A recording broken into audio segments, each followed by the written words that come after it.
Hi there, my name is John Stevens, pastor of Zion Lutheran Church in Oregon City, Oregon, and we're part of the ELCA, and welcome to Dollar Store Children's Sermons, where we take a look at the lectionary text and we tie them to an item from the Dollar Tree.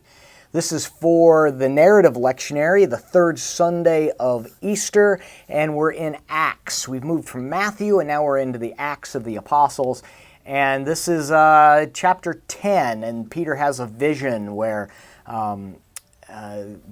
has the vision of the animals that come down and says, eat. And he says, these are unclean. And God says, what I say is clean is clean. Rise up and eat. And so at the very end of this text, it says, Peter's like, I truly understand that God shows no partiality. And in other words, God is expanding the circle of who belongs and who is in the kingdom. And that includes you and me. And that is a wonderful and a beautiful gift.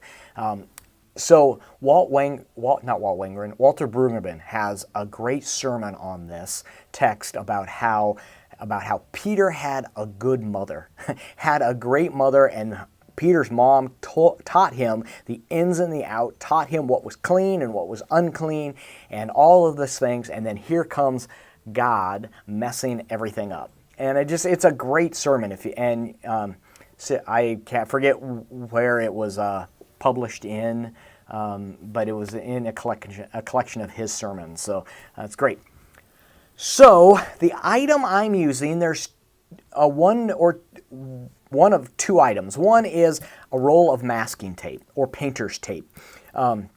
They both are good because they can be removed from the carpet easily. But what you're going to do is you're going to use the painter's tape, and you're going to draw. First of all, you're going to have a circle. Using this, you're gonna, something outlined, and kids are going to get in, and you can then call either an adult up or one of your older high school kids, and they can be outside of the circle.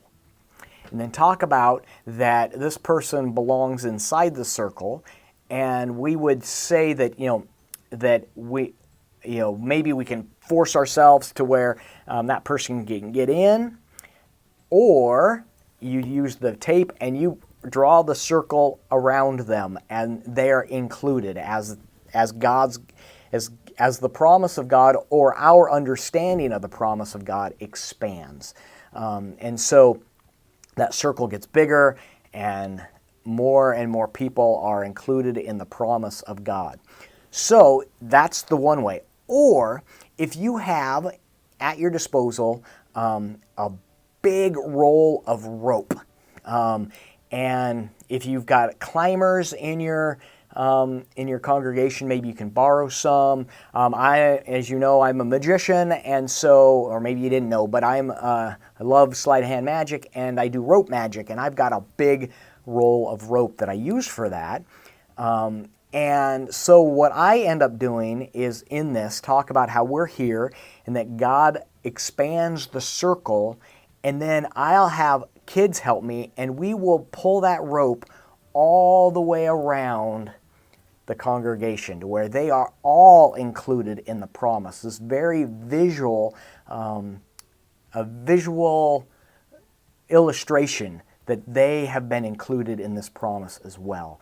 And so it's fun, and I get joy out of it. And so I hope this can be a springboard for your own thinking as you think about your children's sermon. As always, thanks for stopping by, and I hope you have a fantastic week.